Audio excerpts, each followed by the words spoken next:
Okay, so everyone, I want to thank you for joining me this month, Silina Sessions. And this month we're going to have fun. We're going to have real relationship advice, but we're going to have fun. Relationships were meant to be enjoyed. Yes. Thank you for that, Rhonda. I got a hype man. See, that's what I Right, needed right there. That's why I was like, where are the girls? And I need a hype man because Foodie is not cooperative. And so if you have questions, if you're watching from Facebook and you have questions, feel free, comment, question, and we want to interact with you as well. Trish, you raise your hand, or are you just looking at yourself on the computer? No, we're trying to share it. Oh, that's so sweet. See, I got old people up here. Ron can't even figure out. Ron can't even figure out how to show his face. I'm working. Uncle There Ron, will we be got tutorial sessions at the end. That's all right. I went and got my iPad. I want to be in there in a second. You're up here twice. So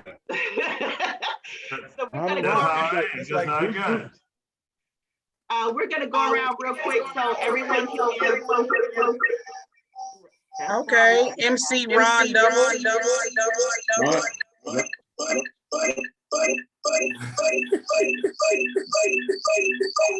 That's Ron. Ron got two. It's crazy.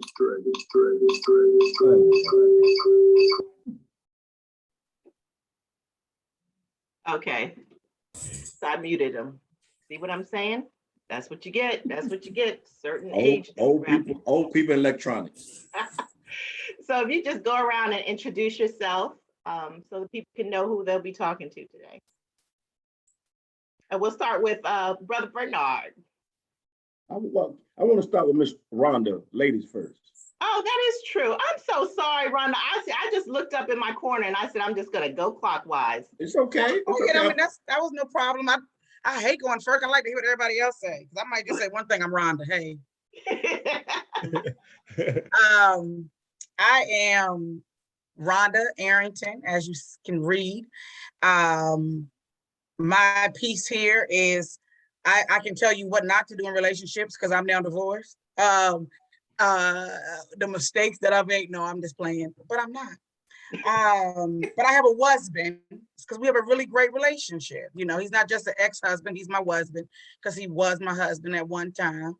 I have been talking about relationships probably for about 7 or 8 years. At one point, I was on the award-winning, at least it felt award-winning in my heart, show The Rules TV show that was on Sky 4 with Ron Young, if he ever connects. We talked about relationships from every aspect, and it was a great opportunity. I am a sit-down comedian, no longer a stand-up, and that's about it. You know, if there's anything else that needs to be said, I mean, just ask and I'll tell you. All right. Now, Mr. Vernard, is it okay? Sure. My name is Vernard Hines, aka the LaughTherapist. This is my lovely wife, Trish.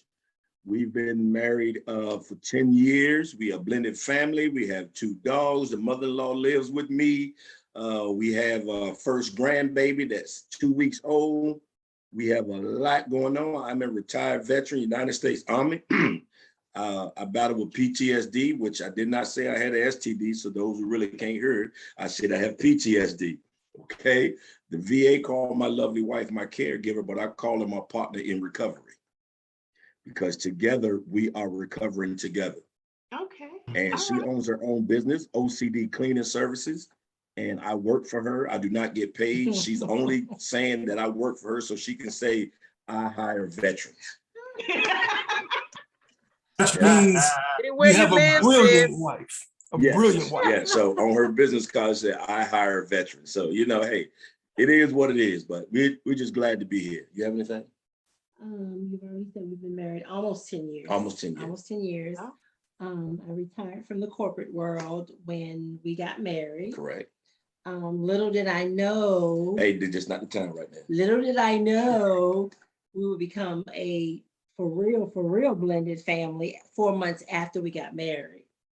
So that's a whole nother show. So, Oh, I want to hear that when we get off. I want to hear that. and I we wanna met in the hear Funny that. Bone. Yeah. And we met in the Funny Bone, so she knew what she was getting into. Okay. Mr. Don. All right, I'm gonna let my wife go first. Go ahead and introduce yourself. Oh, hi everyone. My name is Debbie Hines. I am not a comedian. I just sit on the sidelines, but I'm happy to join you all tonight. I'll be doing all the amens, and he's right as his right hand girl.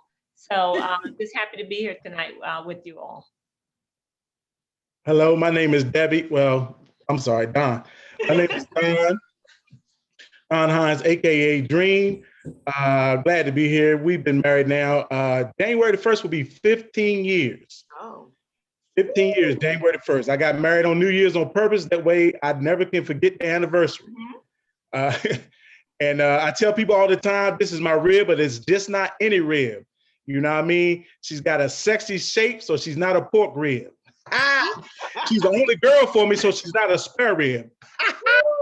But what she is, she's my prime rib. Somebody come on, shout with me right now. Then I'll show you something. I'm on the point. We happy to be here, man. Happy to be on here, man. And this is what we do every day, all day, man. I'm a fool. I make no mistake about it. And I love the Lord, love my wife, love my family. And just happy to be on here, man. And just looking forward to hearing some great things and looking forward to being poured into as well. So here we are. Yes, sir. Yes, sir. And last but not least, because we know Uncle Ron, plus we can't see him, but Quincy. And the masked singer. First of all, this is my shirt. Booty. Read it for him, Pooh. okay. I can't do this. They told me to stop doing this, so I do this. Come up there again, I can't see him. It's a When very- you become a senior citizen, when you become a senior citizen in a veteran hospital, and then you can be rolling down the hall, they're gonna be calling you Pootie. It's gonna be for a different. Let me just explain the context behind that, including the message here. Okay. So first of all, I'm Quincy Carr, aka Quality Comedy King. I am married. I've been married for 18 years. My wife is currently with our daughter. She had a doubleheader volleyball game tonight. It's the last game of the season. So I was able to catch the first game and I had to be here for this. But the message here, I strive to be perfect, but end up being human. I started promoting that back in 2016 because there was a lot of situations where I felt like I was being judged without people really knowing me. And I said, but before I asked people to change, I had to change myself. Now, going back to the Pootie comment, when me and Silina worked together in corporate America, this was probably within the first 2 years of me knowing you. I went up to her desk because we worked at cubicles. I leaned over the cubicle and I was talking to her. That's not what happened. Okay. Nope. Okay. That's Okay. not what happened. I remember like it was yesterday. That's not what happened. Okay. Tell them what happened and then I'll just verify with a shameful face. So basically, I was talking to someone sitting in front of him, and when he got up, I was still talking to the young lady, and he got up, and I just said, "Did you just poop?" So literally, he stood up and let one out and he walked away, and he just said yes, and he walked away. I thought he did it on purpose. I said, "That's nasty," and he said he didn't realize it was right at the tip of his booty cheek. You had So- a jumper at the desk. So You had a jumper at the- essentially, my muscles to hold it in, when you have to do it and Yeah. you just try to hold it in and you think you can hold it in and you move too fast and it just goes, Mm-mm. that's what happened. It was And it like, And she The more heard you it. suck it up, the powerful it get. The more you suck it up, the powerful it get. She heard it and for the last decade and a half, I've been Pootie to her. Okay. yes, that's cool. AKA flagellants, AKA gas man. Better out than in. That's right. Yeah. Stayed in, So- Eat ice cream at lunchtime. So again, the message, I was striving to be perfect, but end up Putin. So That's booty. That's booty. So I'm just gonna ask a question to the married couples. Because Rhonda, I'm divorced too. So my ex-husband, I don't have a husband. He is an ex-husband. Okay. So I'm not gonna try to make that sound cute. He would probably get up here and tell all kinds of stuff about me. But to the married couples, tell me about the communication, the importance of communication in a marriage, and explain to me what effective, because now what I'm seeing a lot is people saying, I used to think communication is the key, but now I'm realizing comprehension is the key. And I'm like, well, you can't comprehend what's not being communicated. Some people try to be so deep. Let's keep it simple. Effective communication. And with that, there should be some kind of comprehension, unless you're talking to someone who is not capable of understanding. So explain to me the importance of communication, effective communication, and what does that look like when you're married?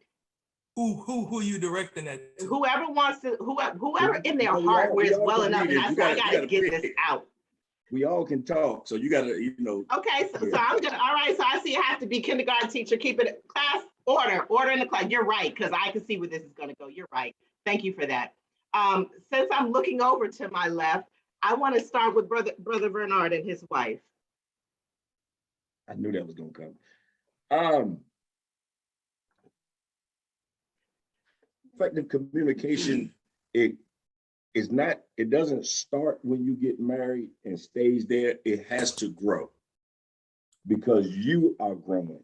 Okay. Me, as a comedian, I would always say something as a joke, but in every joke, there is some truth in it.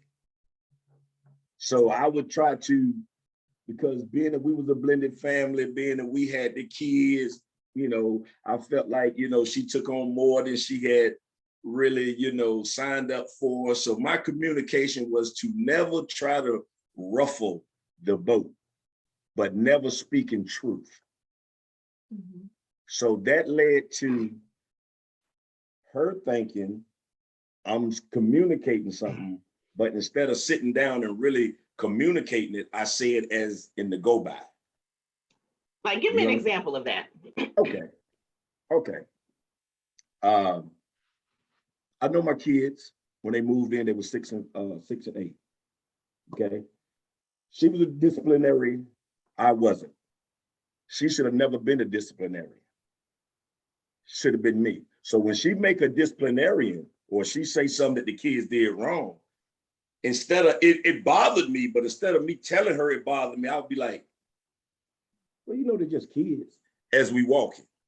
But that never fixed the issue.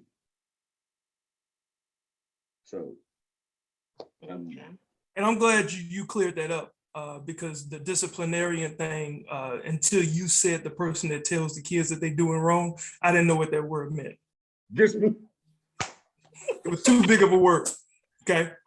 Right. Okay. The one that, yeah. But communication when you marry, I mean, it is. I think that we've been married almost 10 years, and I can honestly say that probably the last 60 days, he really learned how to communicate, because to me, communication is feeling what he feels and vice versa.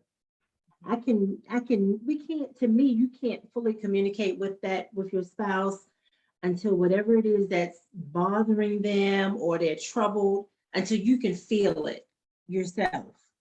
And that's just putting yourself in the other person's shoes. Mm-hmm.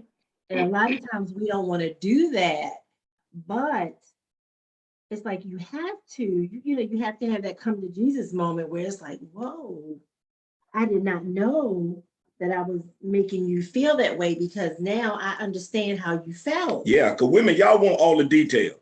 You want to know how it happened, when it happened, what time did it happen, all that. All we want to tell you, it happened.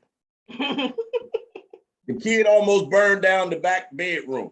Well, how did it happen? Why did he have the matches? Well, what was you doing while they was back there? I ain't got time for all that. What kind of gasoline are you? You know what I'm saying? So communication to a woman and a man, I think, is totally different. Y'all want all the details. We just want to be heard. I use unleaded. Sometimes gas prices too high to go premium. So right. Oh, so to piggyback on what they're saying, You look funny when you start on camera. You look funny when you start. Your eyes closed. Look. My eyes, I was trying to hide it the best I could, but my stutter said, no, bro, go on and blink your eyes and squeeze this word out. Thanks, Vernard, for calling me out on that. I was trying to get through it. Anyway, so Silina, the way to answer for me, communication, I use, and I always joke about this on stage, I graduated from TCC. So I use those letters, TCC, for all of my relationships, right? Because the T is for trust, first C is for communication, second C is for compromise. If you don't trust someone, and this works in a working relationship, marriage, or just any type of relationship with one or more people, if you don't trust anybody, you can't communicate. And if you can't communicate, you'll never come to a common understanding to just compromise on something. Because the crux of it all, when it comes to relationships, we are two different people. We came from two different sides of the track, and we're coming together to say, we're gonna be together and we're gonna do something and work together as a team. So in every relationship that I establish, working, business, and obviously with my wife and even with my daughter, it's about trusting each other enough to talk to each other, enough to be honest and transparent. And then we can come to a common understanding of, okay, I agree that I don't agree with what you're saying, but I see where you're coming from. So you have a little empathy. So I think that's really what the communication thing boils down to for me. And oftentimes it does get, lost in translation. Because again, when people don't know who you are and when they don't know what your heart really embodies, they're quick to say, "Ooh, he's that. Ooh, she's that." And I think same thing with politics and all types of folks are just so quick to go at each other before they get a chance to understand who the people are first. And then you get a chance to know them. So that's my take on how to have effective communication. Silina, can I say something real quick? Absolutely. And I agree, like what Quincy was saying. I think now for me, it sounds weird, but I don't think trust, because I have a whole new revelation of my understanding of trust. But that's for a whole nother show for a whole nother day. But I think because a lot of issues with communication is conflict and missing each other. And I think that we've got to change the paradigm of what we're doing in communication. And when we have this conflict, we should be going for understanding opposed to resolution, because sometimes there is no resolve. Right. Like the Hines said earlier, sometimes I'm uncomfortable, period, with how you discipline. And so, but maybe I'm not willing to be a disciplinarian. So we don't necessarily have a resolve, but if I can understand why you discipline the way that you do, and you can understand why I'm uncomfortable, and then there we have an understanding. And sometimes from understanding, resolutions do come, because I think the more we are willing to understand people, whether we agree with them or not, the more we are willing to understand, the more you can get into what Quincy said with compromise. And then I believe you can get into the whole idea of trusting, because they become credible and you've seen these things prove themselves. But I think that we have to change our narrative of resolution and closure. And women and men both got to change our stereotypes. Women, sometimes we don't need all that information. You don't need me to go all the way around the bend. I'm guilty of it. I don't need to go all around the bend, go downtown, everywhere, just to tell you we're out of toothpaste. You just need to know what I'm buying some toothpaste, and men, give a little bit more, don't give us just a snitch bit, give a little bit more. So like he said, I think that's where the compromise comes in. But I think it's a lot of being willing to understand. And it goes to, like he said, all relationships, and those love languages can go in there too. When we try to, because we learn, we go to church and we learn about love languages, and you realize the big fallacy is you love people in your own love language, and then they irritated and pissed off with you. I just bought you this really nice bracelet, but you don't like gifts, and so now you look like you stinky. like you got a bad attitude, you don't appreciate stuff, but really all you wanted was physical touch. I just want you to rub my hand and put your hand on my thigh when you're sitting beside me, you know. And That's it. that's it. Just put That's your it. hand on my thigh. That's all I need. All that money, and all you Right. needed was a touch. All I needed was a touch. That's all Jesus needed. That's all the lady. That's it. It's Touch the the hem of my lady was garment. a touch. Can you touch the hem of my garment? That's all I'm asking. Yeah, yeah. Ah, That's all I need. that Wasman in the back room clapping right now, boy. Right. Well, did he touch you? What did he do? What went wrong? Well, me and Wasman went wrong because Wasman was content with your whole I'll say old-fashioned idea of marriage, you know, and just fall into that place of there are concrete roles of husband and wife. And I was in that whole aggressive, you know, let's talk about everything. Let's talk about why ketchup has sugar in it and not salt. And let's, you know, let's do this and plan this and do this. I did too much. In some areas he did too little. And so, you know, for me, I believe in our relationship, I did not create an atmosphere that was conducive for him to be willing to even understand how I was created. And therefore, because I believe that men do feed off of us. And if we have this hard exterior, they're just not willing to be vulnerable, because men already had they have a hard enough time. If I cry, you know, I'm not man enough. If I share this, you know, I get called names. And so we're supposed to be their safe place. And for me, I was always doing what I thought was creating a new way for him that he didn't ask for, but I didn't create an atmosphere that made him feel safe to let go. And then the more I created what I was creating, the more his walls went up. And so we just always missed each other. And so, unfortunately, as Hollywood says, we had irreconcilable differences. and so now we're just the best co-parenting, and you know, he's the handyman for my house, and I don't it's great. We're really good friends, you know, without the benefit. But is he remarried? No, he said that he's spoiled. He's not getting married ever again. Oh yeah, Like remarried. That's stop. If he was remarried, that was stopping. That's what I'm saying. Right. But I wouldn't even ask of it if he was. I know you would. I know you would. Yeah. I'd be making the same decision. I told my wife, I said, after this, I mean, much power to people who do remarry, because maybe you see a side that, you know what, maybe let me give it a shot and try to improve on who I was or wasn't. But I'm done. Like after, like, if it ever were to happen, I'm done, because the work that you have to put into a marriage. Now I'm telling you, we've been together 25 years, but 18 years I've been married, right? So realistically, from when I was 20, now I'm 45.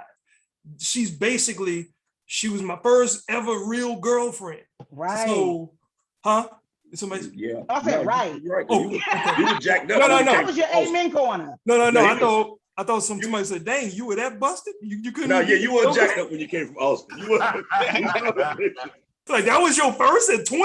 Good Right, God. that's how we spin it. Like, that's beautiful. No, baby, couldn't get a date. Yeah. Oh, I struggled. Yeah, Bless I his was trying to heart. pick up anybody, and she Bless his took me in. She Bless took his me in. heart. But yeah, you know, like I would be done. Only because after this much time of investing into it, I feel like to have to do all that over again, because you're talking finances, you're talking understanding somebody, re-understanding somebody, and starting over. Ooh, so much power. I got an auntie, and I know I'm sharing this on Facebook, and she sometimes follows my stuff on Facebook. And I'm sorry, auntie, because of you, I have 17 uncles. Okay, because she kept remarrying. She would get, you know, like she's a Texas woman, so she was, you know, Everything big. you know, the Southern. She was the Southern. Before you do anything, you got to be married. So she would. I don't know if that's what she was doing. I just know I have 17 uncles because it didn't work out, and then I got another uncle. So is Uncle Ron one of them? I can't do it. I can't just go and just keep trying to do it. You know how long it takes to fill out the paperwork for me? It's a lot. Yeah. I don't want to do it no more. Stop acting like that, nephew. Nephew, stop acting like that. Sorry, Unc. Hey Quincy, hey Quincy, man. Listen, I can relate, man. Between my mom and dad, I got 4 stepdaddies and 3 stepmamas. That's real. My mom and daddy can't tell me nothing about marriage. I got more. I'm trying to tell you, man. It's like walking around a ladder, so many steps. But now I'm hearing some great things. Y'all are saying some powerful stuff, man. And what you're saying is so right. And for me, I look at communication from a different perspective. And one is, especially when you have been married, me and my wife both have been married prior to our marriage. And communication is very key in that second go round. Because a lot of times, if you're human, you're going to see red flags, right? Something that reminds you of the first marriage. And so what happens is you're reluctant in communicating anything at that point because you don't want to be a setback. You don't want something to come up that you probably dealt with in your first marriage. And so you're very careful, you tread lightly, you don't want to say something out of fear of rejection or whatever. And so that's one thing right out the gate that I'm so happy about, proud about my wife and I. We set those back, we put it out there, right? Listen, anything that comes up, we need to discuss it, talk about it, head up, you know what I mean? And whether we disagree, agree, whatever, but what we cannot do is not talk about it. We have to. And I was very mindful of that because I know a lot of times we don't want to say it, but it's the truth. We carry a lot of baggage, whether we believe it or not, we carry a lot of baggage into that second marriage. We will. And if we're not, that's the truth. And if we're not mindful of that from the gate, what we'll do is you'll repeat. If you don't change a thing, you'll repeat a thing. Mm-hmm. So I was very mindful of that. First of all, I had to deal with me. First, because we always want to say, well, this is what you need to do, how you need to do it. No, I had to deal with me first and understand what I bring to the table. And I want to bring something other than the tablecloth. You know what I'm saying? So I had to understand that first. And then the second perspective, and I let my wife speak as well, the second perspective about communication for me is the most important thing about communication is to hear what's not being said. Yeah. See, a lot of times we want to tune into what's being said, how it was communicated, how it was not. A lot of times we need to listen to what's not being said. If you really are in tune and focused, watch this. If you're communicating on an effective manner, on a consistent and effective manner, you would then be able to hear what's not being said. Right. Like there's a lot of times my wife will tell you, she can tell you better than I can, we need to talk. And she ain't said a word. I said, I'm gonna tell you right now, this is what's going on. Now, I ain't trying to get deep. I ain't all spiritual. People want to say it's discernment. They want to quote scriptures. Nah, I ain't gonna go all that. I ain't gonna say all that. It's just that I feel that, I communicate with her. It's just like a best friend. When your best friend ain't something right, they ain't even got to say nothing. You say, girl, something ain't right. Homeboy, what's going on, homie? You know that because you communicate so effectively and so consistently. So therefore, you can also hear what's not being said. So for me, that's very, very important when it comes to communication and also knowing each other's love language. As a comedian, I tell you right now, I run a lot of my jokes by my wife. Oh yeah, same here. And she'll tell me when she tells me a joke ain't funny, that's the joke I use. Because I know her language. You know what I mean? She ready to hit me right now. But it's the truth, you know what I mean? And I'm gonna say this, and if you can see, I'm only talking from the neck down because I realized my breast was bigger than Silina's. So I'm trying to keep my neck right here. But please do. But I'm shirt so you can do this. There she go again. But my wife will tell you, she talk more. I'm gonna shut up. Go ahead. No, before you come on, Miss Debbie, I don't appreciate Rhonda, you went, Quincy, you went, I went. This brother got time. He was sitting there writing notes of what he want to say. Y'all see him looking down. Y'all see him looking, trying his time. Boy, I said he got 3 points in a poem. We about to get to the altar call in a minute. Come on, man. Boy, y'all got a praise and worship song too. You got the B selection too? So this is one thing that I hear, and I hear comedians, like you said, in comedy, with the jokes, there's truth to it. And that's really what makes it funny, because if you just tell a joke about that's something that's it's not as funny.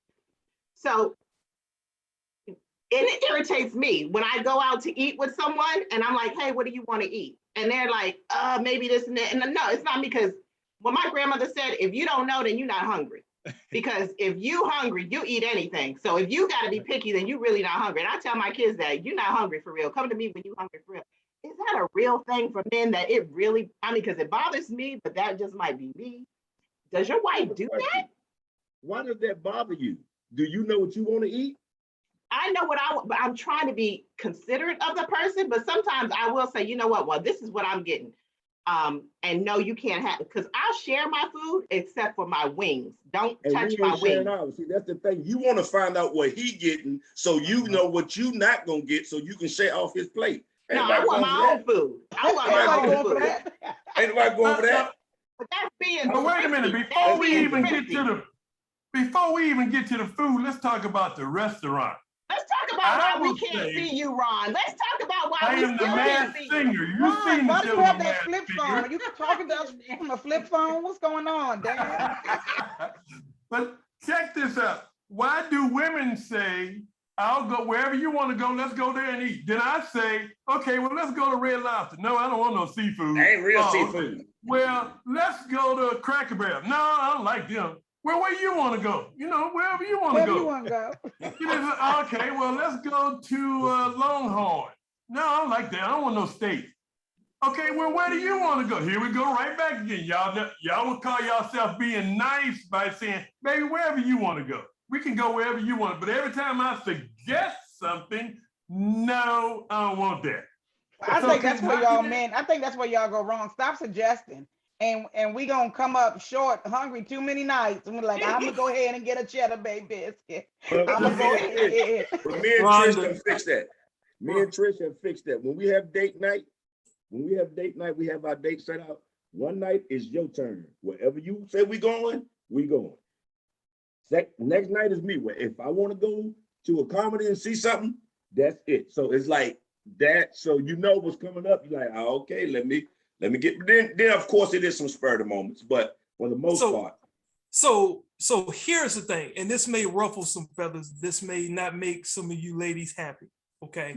But this is the truth of the matter. You shouldn't be making my wife happy, no way. Look, man, let me get it out before I stutter. All right. All right. So, hold on, Brian, how does he stutter again? What happened? Hold up, man. Am I having a stroke or trying to get a word out? Come on, bro.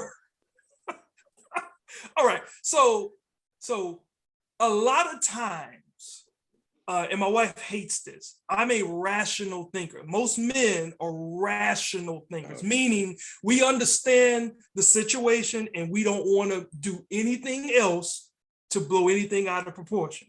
Right. Sometimes our female counterparts are emotional thinkers. You're trying to figure out the when and the why and the how and the, why does it work this way? And we just want to make the decision and let it be over. So when like what Ron, the example Ron gave, hey, I want to get something to eat. Where do you want to go? We say, hey, I already know where this can go. Wherever you want to eat, because I'm gonna eat. And then you say, no, but I want to know how you feel. I haven't heard from you all day. I just want to know. I just want to talk. But like, we're not even, you asked, where do we want to eat? And now we arguing. We ain't left nowhere, all because now you want to get into the emotional part of it. And it's like, can we just be rational? We were talking about food.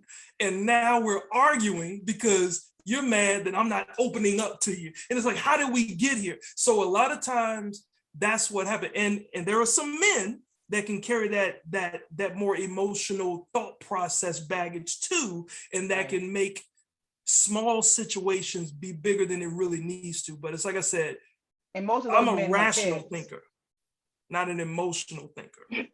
What'd you say, Rhonda? I said that most of those men have hips. You said most of those men have what? I didn't want to say it. Anybody got hit? Something better coming from you. I didn't want to.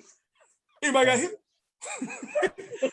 Yeah. So I mean, I think that like that's just my opinion of how I've encountered things with my wife, and we've talked about this as well. And so just like that's my stutter, just like Vernard said, we try to make things more funny just to keep it from being so serious, because as a comic, we try to, I don't want to get into it today. Let me just make a joke out of it. Well, you want to talk and you want to dive deeper into something that doesn't have to go that way. So sometimes things happen. So if y'all just say what you want, in a lot of cases, understanding that probably your male counterpart just wants to answer the question and be done, and not dive deeper into how we're feeling right now. I don't know. I think that it's being considerate of the other person. We because can't most hear of you, the Miss time- Debbie. Oh, I think it's being considerate of the other person, because most of the time, we're gonna get what we want anyway, Facts. majority of the time. So I think sometimes it's just being considerate, because my husband will ask me, hey, you wanna go get something to eat? And I'll go, yeah, that sounds good. And he's like, where you wanna go? I'm like, well, where you wanna go? So, we do it a lot. And I think it's just compromise and trying to be considerate and not always, having it our way all the time. So I think in some cases that happens. I just ordered DoorDash. I'm done with it. Right. I'm Like, done. we can be okay with y'all having your way, because for men, well, for a lot of us, like, I don't know if you guys are the same. I don't want anything like for my birthday. I don't want you to go out and go get me something, because well, like when it comes to Christmas, I want you to be happy. I want our child to be happy. I'll make myself happy by going to get something that I want, if it's something that I want. Now, I understand the being able to receive somebody giving you a gift, but we are simple creatures in most cases. We just, hey, I'm fine. Whatever makes you happy, and we'll be happy together. And then sometimes, like my wife would say, it's going too good, so I have to. Like, why? Like, why do you have? I wish she was here to defend herself, but she would agree. She'd be like, I have to just kind of figure out, because it's too good. It shouldn't be too good. Like, why not? Like, we're both happy right now. So why do you have to not make it fun sometimes? And I Is think she one here? thing too, Quincy is a military man. I'm a military man. Don is a military man. Ron The too. military is KISS. Keep it simple, stupid. Mhm. You know what I'm saying? So so when you get into that's why I tell every military person who has done at least 10 to 15 years, when you come out the military, you need to go to therapy and get deprogrammed to get back into society. Yeah, I agree with that. That's real though. That's real. Because you are brainwashed, you are trained a certain way. Yep. Focus. Take that hill. What's on the other side of the hill? I don't care. Let's go. Yep. Like, That's the real reason why I have a husband, because he was a Marine. Listen, There you go. let me tell you, he regimented the mess out of me. I said, oh, I see you're I right. didn't know you could fold up a pair of underwear so small. I ain't been able to do it. And, so And you at 6 o'clock in the morning, Rhonda. Yeah, child, listen. I thought it was sweet when we were dating. He would call me at Yeah, it 5 was o'clock so we could pray. I said, oh, this is so nice. Didn't know that he already been up for about an hour and a half. Oh, yeah. Oh, yeah. I'm sitting there sounding deeper than him on the phone. I said, I can't keep doing this. Oh, honey, listen, Hey, that's some good advice right there. yeah, and that's in any relationship. I mean, if you meet somebody new, you got to find out, hey, what's your background? What's Yeah. So yeah, but therapy. Hey, Ron! Hey. Boy, this what happened. This what happened when the call is at 7 o'clock and you still in the blue flame and Foxy Lady. And you Yep. And that laugh just confirmed it. Right. Yeah. Yeah, crazy. But yeah, therapy really helped. Therapy really helped me understand that there was a lot of stuff that bothered me in my adulthood came from my childhood, and I was still carrying childhood baggage into a marriage. Mm. So once I learned that, as Quincy said, got myself together. then she could understand me a little better. So well, she had to go and talk to my therapist, and my therapist told her, because when you're dealing with somebody that has PTSD or some type of mental illness, we would easily withdraw. Easily. And then she'll think, oh, it's something against me. He don't want me. He don't want to be emotional with me. He don't want, no. Sometimes I just blank out. But it's good for her on the first of the month when I get them disability checks.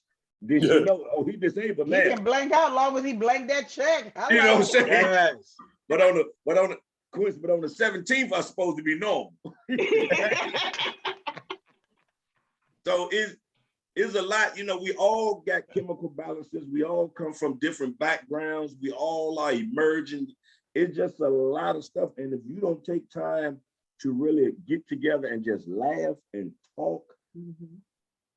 And being willing, when y'all say that too, just continuously being willing, like you have to continuously to be willing to just stay in it, to do whatever the work is.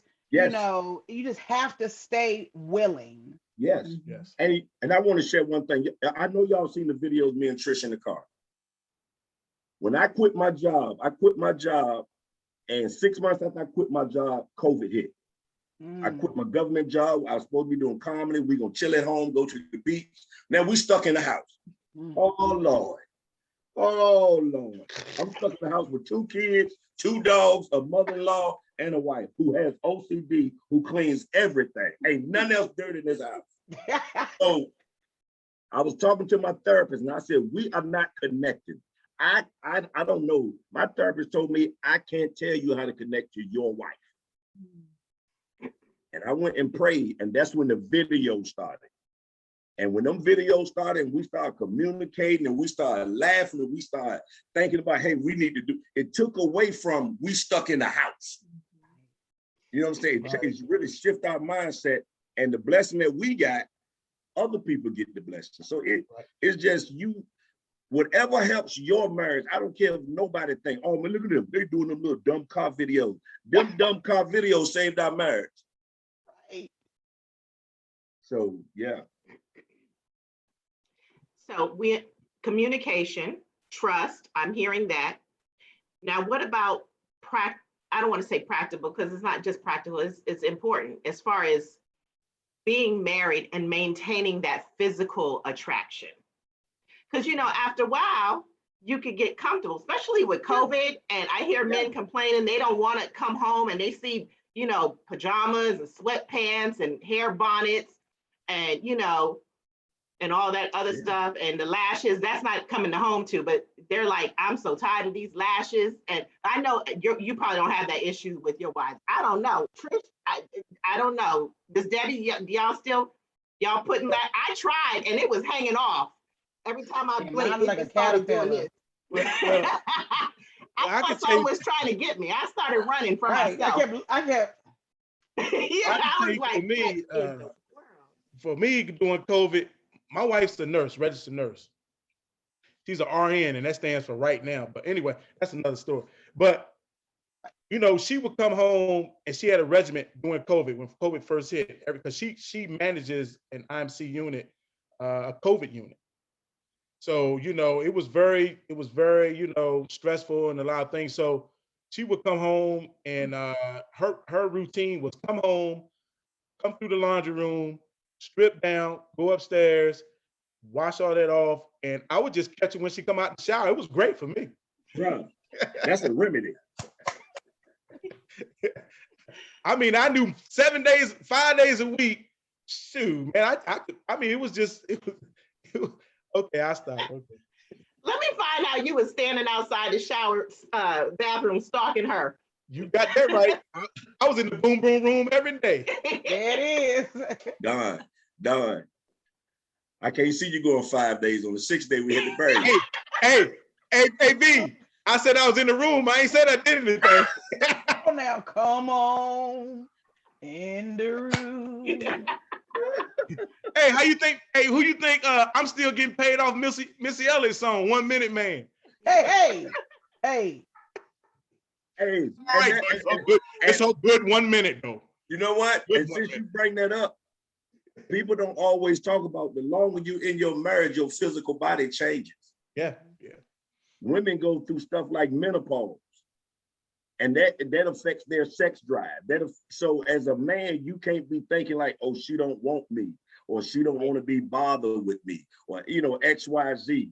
So I had to learn all of that because I'm like, okay, you don't want me to withdraw. What's going on with you? I can't touch you. I got to play double dutch. You get a hug in your hot, get off me. I don't.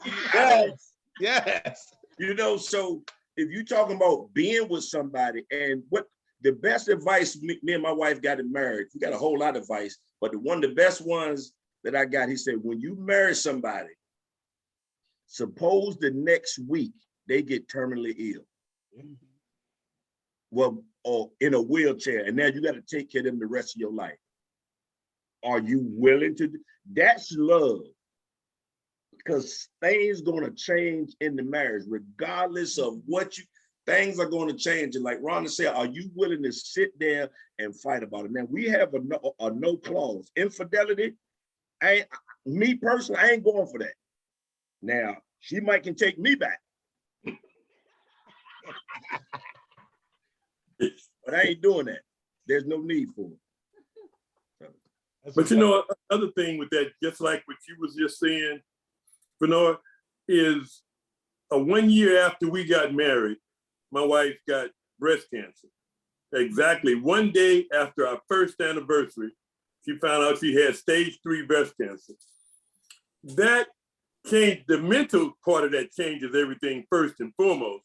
But then when you start to see all the things that she had to go through, she came through that one, then a second time, came through that one, appearances, hair, you name it, all that goes out the window. All that goes out the window. It's all about how much you care about this person. And if you just in it for the looks, then you're in the wrong spot, because it ain't happening. And what we even used to joke about, and I used to say that to her, and she'd say the same thing to me. I mean, you look at me, I look at you every day. We are what we are. I say, as much as, just like what you were saying, Silina, as much as men say we all visual and we like this look and we don't like you looking that way, but so many men won't look in the mirror butt naked and say, okay, what's up with this? Mm-hmm. What's going on with this? I am not 21. Well, I held on till I was about 31. Then that's when it just went all over the place. But I'm just saying, you get to a point where it's all about what's inside. And too many people become superficial about what's outside. You done got this, you don't look this. Now, what's going on? They're comparing you to something or someone they see either at work, they see on the ride to work, or they see at this spot or that spot. It's not about the person they're with. Now you want to start comparing. And the same thing with women. Well, how come you just wear sweats all the time? Well, how come you don't dress up anymore? You used to look nice because the guy on the job looks nice. The guy on the job is wearing a nice sport jacket. And the same thing with guys. We're like, okay, you don't wear, your hair, you don't do your hair like you used to. That's called the girl at work or the girl at the store, the cashier. So Ron, because you make a very valid point, but let's play devil's advocate for a second, right? Wow. You see someone that, because we're human, just like they say, one of the most important things, one of the most important purchases in your life, one of your most important decisions in your life is what, everybody? Buying a house, right? Everyone always say probably one of the most important decisions is buying a house. But what do you do when you bought your house, but you just happen to ride through a nice neighborhood and you see another nice house? You look, buyer's remorse, right? Yeah, you look. So it's a natural thing. So wait a minute. I just said buyer's remorse. Like, no. Definitely no buyer's remorse. Okay, I went down the wrong lane. Go ahead. It's a natural thing because our eyes see things that are attractive to us. So if we happen to see a coworker and we say, man, it would be nice if my wife or my husband dress a little bit like that, because you really, now you bringing it to your spouse's attention, because you're letting them know, you're communicating and say, I would like to see you, not be her, not be him, but give me that so I can look at you that way. So I feel like it can go both ways. And that'd be that, because what you do, you take out what we were talking about earlier in this conversation, the whole communication thing, is how you communicate that. Right. Because you don't want to compare them. How come you don't look like Silina? How come you don't wear your, Silina has her hair down on? How come you can't look like Silina? No, have you ever thought about what your hair would look like if you did it like, because I know my wife wants to cut her hair short, like you did when we got married. She had to cut real short. But she keeps talking about it, but she's like, I don't know if I really want to cut. And then we'll see somebody else. I say, you like her hair? How you like that cut? And it's those kind of things, and you're like, oh, I like that.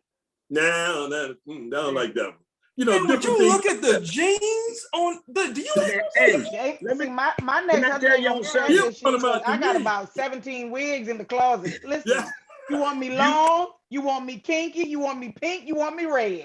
I got you, Playboy. You can't, listen, when you say something about jeans, you can't go in no store and not see nobody in no leggings. Okay? If you think you can be able to walk through the store and not see some hind parts, then you crazy. Right. Right. So you have to train yourself. It's like, okay, that's a hind parts and keep going. Because, and I'm gonna be open and honest. My wife already know. I told her before I met her, I was addicted to porn. Right. That was my go-to. I loved it. Then when I was good for about 10 years, then I got divorced. So I gravitated back to that because I was by myself, so I had to share with her one time. What he said? What site were you on? You're a dummy. The site that you was on when you couldn't turn your camera on. Right. It rhymes with 757 hub. See, listen. So it had got so bad to one time. Well, not got so bad, but the enemy was trying to get back into my mind because I was looking at Instagram. And if you look at Instagram wrong and TikTok, it can turn into why am I watching? I'm not watching this for entertainment no more. Mm-hmm. And I went to my wife and I said, baby, just want to share with you. You ain't gonna see me on that TikTok and all that stuff like that because the spirit was trying to come back on me. And she appreciated me telling her that. Mm-hmm. Because if I didn't check that or stuff like that, then I'm looking at this chick on Instagram and I'm coming home and I'm telling my wife, we're going to Miami next weekend. She said, for what? You get some butt implant. Your butt gonna be big as this one. I thought that was Brazil. Yeah. So as quick, you get caught up in the thing, and every woman knows what her man's appetite is. If it's breast, if it's booty, every woman should know what it is. So if we in Walmart and the lady walking out here, Trish said, I know she got a big butt, don't she? She already, she said. See that right there, like when you and your spouse can be on that accord in terms of being friends too, that relieves a lot of pressure, because if your wife or if your spouse is always gonna make a big deal, I know you're probably looking at him, or know you're probably looking at her, and then, or just say, boy, she got a big old booty, don't you? Be like, yeah, it kind of do. But I ain't worried about that. I'm worried about you. Big old rump. Like women be like, oh, look at them gray sweatpants. Guys do. Now we might be going too far if we say that. Ooh, I like how he wear them sweatpants. My wife don't let me walk out the house with sweatpants. I can't wear gray sweatpants. And she's a good woman, Quincy, because ain't no good upstanding woman letting that man. Look. She's like, you ain't wearing no sweatpants. You gonna wear some Dickies. Right. You gonna wear the stiffest pair of pants. Exactly. Like, how ironic of the word. How ironic I say. My wife told me, she said, you can go ahead and wear your gray sweatpants. They ain't seeing nothing. Hey, Vernard, that ain't nothing to laugh at, bro. Stop it. I think we made I can't even laugh for you, man. Come on, man. Come on. It's all good. All I know is I ain't shaking Vernard's hand no more. I know that. It's fist bumps from here on out, brother. Hey, I got in a fight one day and I got beat up because all I was trying to throw was my left hand. Right, that was a strong one. That was a strong one. Hey, no, sir. No, I had insurance on this hand. No, It's a sir. little sticky No, too. it ain't. I ain't gonna lie, I thought he said he got in a fight and it was two dudes wearing sweatpants. Why your mind on my sweatpants, bro? Because it ain't nothing there. Why your mind? Messing with y'all, man. But Lord, I can't even scratch your face because the head be stuck. Right, it's a little sticky situation. Okay, next question, Silina. No, right? Because all I'm like, ooh, Vernard in gray sweatpants. Hey, if you can laugh at yourself, you don't care what nobody else say about you. That's You're right. right. That's it. You're right. And I'll say this too, because we're always, whenever we talk about appearances in relationship, we always talk about the women. Like, you know, she gained weight from having babies and stuff. But and men too. And a lot women are often afraid to tell men because they get they feel insecure. So this is what I say to a man. If you see your lady going to the gym, watching what she eats, working out, taking care of her body, at least ask her, hey, are you okay with what I look like? Give her the opportunity to say, well, you know what, you can come with me. Now, she might want you to be okay looking like that, because then that relieves some of the pressure she has of, you know, you being approached. She's like, no, baby, come here, eat this hot roast while I go to the gym. So she might want that, but at least give her the opportunity to say, let's go get on this treadmill together. Let's go do these crunches together, not chips. You know, Silina, what my wife did for me, you're right. She's very subtle. What my wife did for me, she didn't want to embarrass me. She went out and bought a talking scale. and how I knew it was time for me to get in the gym, I got on the scale and the thing said 1 at a time. Oh my God. It didn't even have a number. It just told me 1 at a time. So since then, I've been trying to, you know, she's been watching what she eats. I watch what she eats too. But you know, I think that also with stuff like that though, you can, it's that whole idea, because sometimes women had a conversation with men like, well, I like you how you are, but what if she doesn't like that? I think when health is involved is when you should encourage each other. But when it comes to aesthetics and stuff like that, if you want to change how you look and it's not dangerous, go for it. And I don't have to encourage you to change how you look unless something about you is unhealthy. My one example of that, when I was married, husband had high cholesterol, and that joker used to take, and we were young, fish oil pills. Oh, that was the funkiest mess in the world.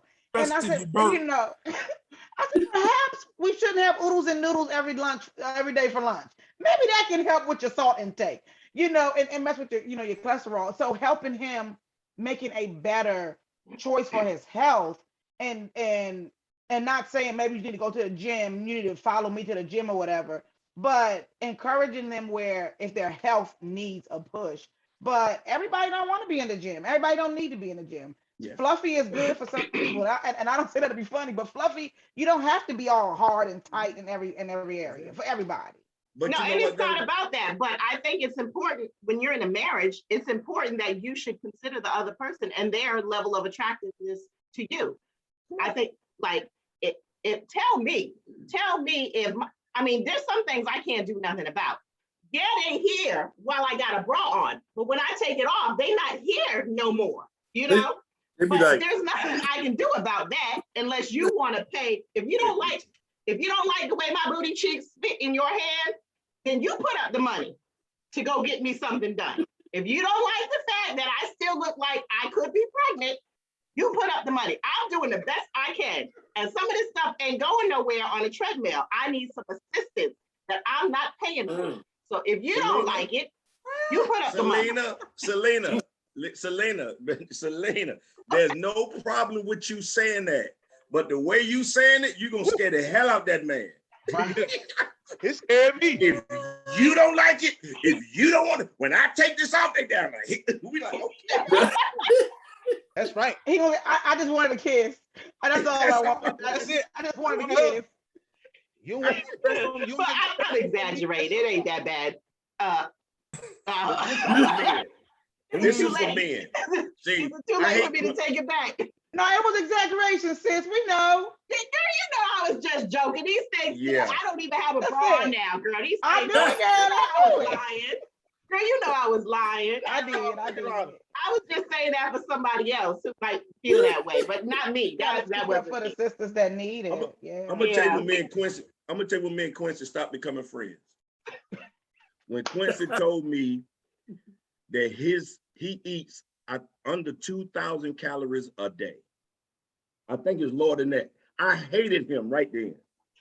We out eating somewhere and we got wings, fries, and he just and he like, bruh, I don't do over 2,000 calories. I'm like, what? First of all, I That's never breakfast told for you. me. I never told you I don't do over 2,000 calories. I Dude, never yes, said you- that. Quincy, yes, you did. I ain't never said, hey, Let the record show. Trish, stop nodding your head, stop agreeing with. I never told you I do under You two. did. What I You said how said you stay was, slim.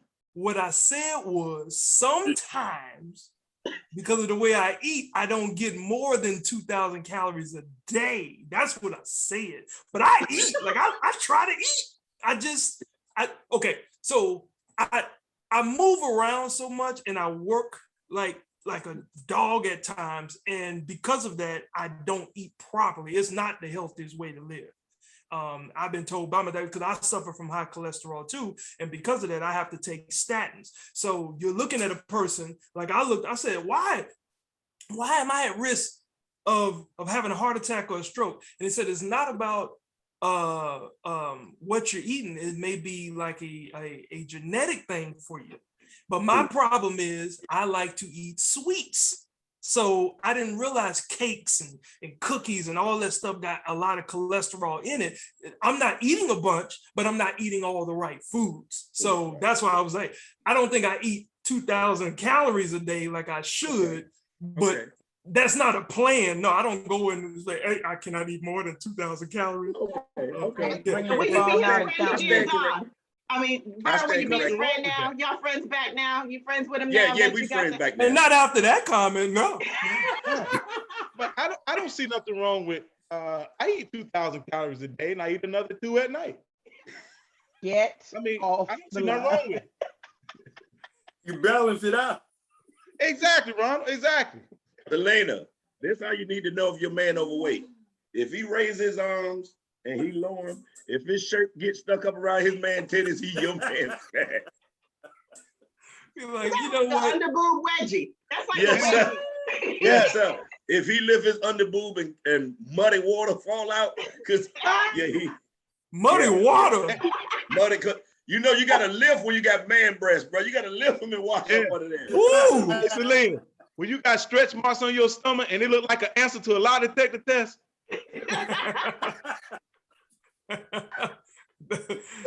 Look, you done made Vernard run. Vernard gone. I done seen them stretch marks, Quincy. I done seen them stretch. Yeah, like, I mean, they say like beauty is in the eye of the beholder, right? Oh my. But End the statement right there. But if you do love who you are, and if like what we're teaching our daughter now, because right now more than ever for the younger generation, their only gauge is looking at what people look at on social media. Uh-huh. So as parents, we have to enforce to them, look at yourself, tell yourself, I am beautiful, I am, worthy, I am smart, I am this. And a lot of parents aren't doing that for their children because the parents themselves are caught up in that social media, looking at what other images are. So we kind of parent old school, but at the same time, we try to adjust because raising children these days, which Trish, Vernard, I don't know if Debbie, if Rhonda, I know you got young boys, right? Yeah. Right. So it is not the easiest thing, but just like our parents said, when they were growing up, it was harder than when we were growing up. So they had to adjust to us growing up in that age. So we're having to adjust to this new age. But the problem is parents are caught up in appearances more than the children are. Right. So you'll see mamas on TikTok and the kids right there. So it's it's definitely a different time, but it's like I said, beauty is in the eyes of the beholder, but the beholder is this. Right. Looking at that Well, phone and it's so easy. See, I tell my kids, I tell them to go old school like we did when we was in school. If somebody start talking about you too hard and start hurting your feelings, you say, well, what about your mama? There you go. Soon as we say, look at your mama. And then, That's okay, just stop. Okay. I can't tell my kids that they live in Newport News. That can bring problems. They not armed, so they can't do that. And Rhonda, even though Don is in Delaware, his daughter went to Hampton University, so he knows about Newport News. Okay. Oh yeah. So I can tell you this. As married, Rhonda was married, Ron's still married, everyone else married. What would you suggest as for married couples? How do you suggest, and this could be in a relationship too, as far as resolving conflict? And I'm not talking about beating nobody up, because look at you. Oh gosh, Pootie, here we go. Go ahead, Pooh. Let Pootie go. It'd be real quick. It'd be real quick. I learned this from sensitivity training in the military. You don't solve anything when you use offensive language. I can get frustrated and be mad with like the staff and people who work for me and do my stuff, or like with me and my wife, but we never use offensive language or very harsh language. Because I'm gonna tell you something, you can have a great point. You can have a great point and you mess around and be like, man, you sit over here doing all this stupid sugar honey iced tea, this BITC, you said all that. You didn't hear nothing of the stuff that they said. All you heard was the curse words, and then that triggers you. So I learned a long time ago, if you learn to talk to people and try to handle it on a lower level without things raising up, you'll find that you get your point across a lot better. So that's how I know I handle conflict. Plus, number one, I can't fight. So I've never had a fight with anybody that wasn't a family member. And two, my mother was abused by my biological father. So physical handling of things, I always decided to stay away from that, because I was like, I don't know if I have a part of him in my bloodstream. And I was so afraid that I would become a monster like him. And so I just always stayed away from physical conflict. So that's my way to handle conflict, is to talk without using offensive language, and you'll find you'll get your point across a lot better. I'm gonna jump in real quick because I think all the married couples are gonna say something really, really rich. I'm gonna say that ground rules, establish ground rules in the beginning of how to do this. It was this little exercise that I learned long time ago, and it looked silly, but finding anything, any object, and making that the floor, and whoever has the floor, it's their turn to talk, and let them say whatever they have to say, and then the person who's listening, they have to say what they heard, and that way, if there's any confusion, we can deal with it then. For instance, if I say to you that I feel like when you talk about your coworker and how pretty she is, you're telling me that I'm ugly. So at that point, and your response shouldn't be why you don't think that she's prettier than me, or why I'm not ugly, is to say, so am I to understand, however you phrase it, you believe that when this happens, that it makes you feel that type of way. Or if you say, so what you're saying is that you said that I said you was ugly. No, that's not necessarily what I said. And then so I think ground rules and understanding that and those are the ground rules for me.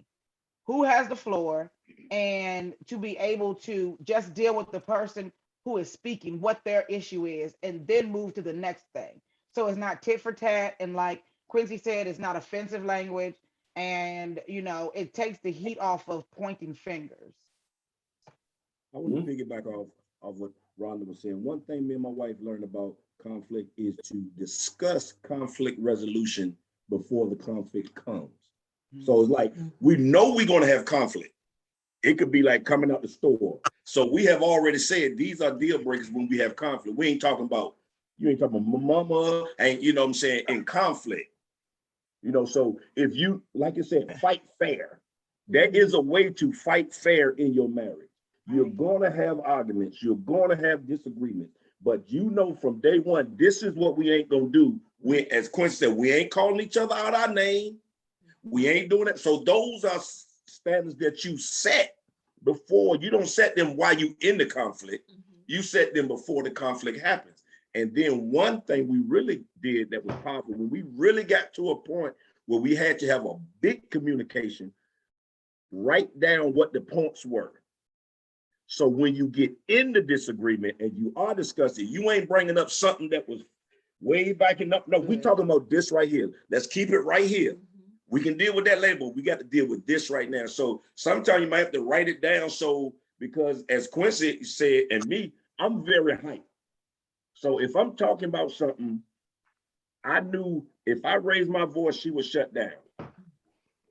And I didn't understand it. I'm like, this is how I express myself. But to her, that was threatening. Right.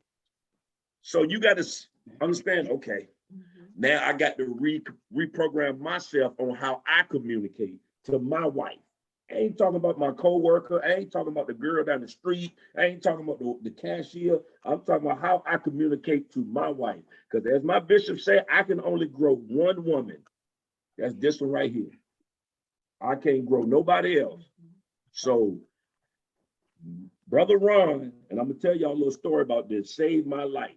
And I'm gonna tell y'all about this a little later. But you got to have brothers like that in your life. So when you don't know, I'm not gonna turn to that brother in the streets and, man, my wife getting on my nerves. She ain't giving me none.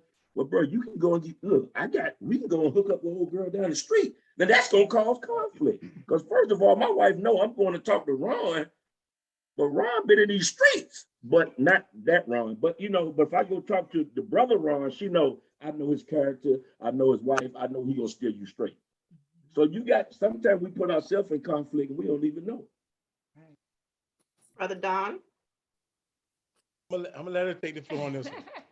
So I guess, and I don't know, it's a blessing that we really don't have what some people call high volume exchanges. We don't have that. We have I like that. We have discussions, and we don't always leave the discussion in agreement, but we leave the discussion with an understanding. Right. So we don't have the high volume exchange. We don't use profanity.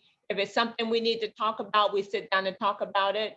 And I can tell you, my husband is usually the one that takes the lead. If there's an area that I can tell you that I need to grow in, is in better communication, because he's the one that's going to say, hey, what's going on? Let's sit down and talk about it. I'm not the one that's going to introduce those conversations. But when we do have conflict, if I don't agree with something, I'll let him know that I don't agree with it. But it's a discussion. It is not a high volume exchange. There's no profanity. We're just trying to communicate so we can understand what our differences are and how do we work together to work through those differences. I like that, high volume exchange. Or you can call it I like that term too. Now, I will say this, my wife clarified all those things when we were dating. She told me, she used to talk about the way I would cuss. And she told me one time, she said, why do you use so much profanity? She said, I've seen you talk to CEOs and I've seen you talk to the crackhead on the street. That's it. Right Why there. do you feel you need to use profanity all the time? I say, well, it gets my point across. I say, because I can say a certain word and I don't care if you're a man, woman, or dog, you're going to know I mean it. And then you will back off or we can take it from there. I said, because of the way I was raised, way I was raised up in St. Louis. And I told her, I said, and also the relationships I was in previous. Like most of you, if we've had a conversation, my ex-wife, my first wife, ex-wife, first wife, she was like Angela, and why did I get married too? But we hit it off like that because I was just like you. We could just go. It was, hey, wasn't no problem. You feel this way I feel. But my wife, my current wife now told me, well, I feel like when you say certain words, if you say them to me, or she said not you, but when a guy says certain words, then the next thing he gonna want to do, if it sounds aggressive enough, he's gonna want to hit you. And I said, well, I'll never put my hands on you, but I will say some things to get my. She said, but what if you don't need to? She said, I just don't like that. So what it did for me, honestly, because I said we were dating, I went home and I literally sat on my couch at home like, dang, do I cuss that much? It really made me think because I've been doing this all my life. So it made me really evaluate how I bring myself across to the woman that I care about. So when she put that in perspective and said that when she said she don't, I told her, I'm cool if you don't want me doing it, but don't do it to me. Because I still got that hood mentality and that baggage from that first relationship. Don't tell me you don't want me saying this, but then the first time you get mad, then you come off on me. She said, I'll never do that. And to this day, we've been married 16 years and been together 5 prior to that. She has never used profanity, ever. And like I tell people all the time, I mean, she's right in the other room. We've been married 16 years. We were together for 5 prior to that. We have never yelled at each other. We have never called each other out of our name, and we have never cursed each other. I thought for a minute my daughter was gonna pull a curse word out of it, but it just went to initials. It didn't go all the way to the word. I thought you had but honestly, and I say it because this was in the dating stages. So there was no, we're gonna have to correct this in the relationship. And I say that so many times when I talk to people. If you don't talk enough that's the whole part of dating and courtship, as they used to call it, all that, to get all this little stuff out the way. So that once you get married, then, okay, you done cleared that up. Now, is it still things you'll be learning about? Of course it is. But you can get those deal breakers out of the way early. And that was the thing with my wife. She wanted to make sure I knew one thing. I don't like cursing. I don't like yelling. I don't like calling names and all of that. Cool. And then it took some listening for me. I mean, because at that point, I was like, this is what I've done all my life. So she proved her point that she was true to her word, and it changed me. Like I've always said, when you get in a relationship and you say you love someone, then something about you should change, either for the best, for the better, or change away from the worst, or something bad. Something should change. Go ahead, Pooh. Man, look, great point. And there's 2 things I want to say. The first one is, does anybody else in y'all's marriage have a guilty pleasure of watching that show, that entrapment show on Lifetime, Married at First Sight? I knew you was gonna say that. I knew you was gonna say that. That has brought my wife and I, like, that's our guilty pleasure. So it'll be tomorrow night. So every Thursday night, because we DVR it, and that's our thing. And for those 2 hours, we watch it. And every time, like, we're watching these couples trying to learn each other from seeing each other and being married at first sight. They got 8 weeks to make a decision. Do they want to stay married or get a divorce? Very serious show. But we will watch this show in every commercial break. Thoughts? Thoughts on what we just saw? So it really sparks us to talk about what they're doing, and then what we've either experienced or what we haven't talked about. And it's crazy. We never saw that coming out of that show. But I mean, because for me, my original guilty pleasure was watching Little Women of anything, like Little Women of LA, Little Women of Atlanta. I don't know why. I just liked, I ran home to watch Little Women because it was funny to me. It was giving me new material. So when we found out about Married at First Sight, when I tell you, like, it has really just brought us like closer together in terms of, like, at this point in our marriage, 18 years, and we're like, I can't believe it's this show that's bringing out some things in us that we'll just talk about for those 2 hours. And it's cool. And the other part, right before you finished, Ron, you mentioned love. Like when you love somebody, that's my problem. My problem is when I hear love, I think love means you don't find fault with your partner so easy. So my wife says, because I find fault with you or because I bring something up, it's because I love you that much. So like when your child runs into the middle of the street, you be like, get Joe, what I tell you? It's because you love, if you didn't love it, hey, you get hit by a car, that's it. So, so there's a love. So can somebody explain y'all's version to maybe help bring me on board? Because like I said, when I hear I love you, what I'm hearing is I love you. So it's authentic and it's you know, it's pure. So I see something, I'm not so mad at it so quick because I love you. It's something that I can kind of, okay, I mean, yeah. But some other people see it because I love you, I'm gonna bring it up and I'm gonna be mad every single time. You know, I think the analogy you gave about the car was perfect. Yeah. It's because I care. Because if I don't care, then hey, Right. it ain't really seriously love. Because just what you said about the car, if you run out there, you will have a stroke. Stop, get out the street. Okay, come on back.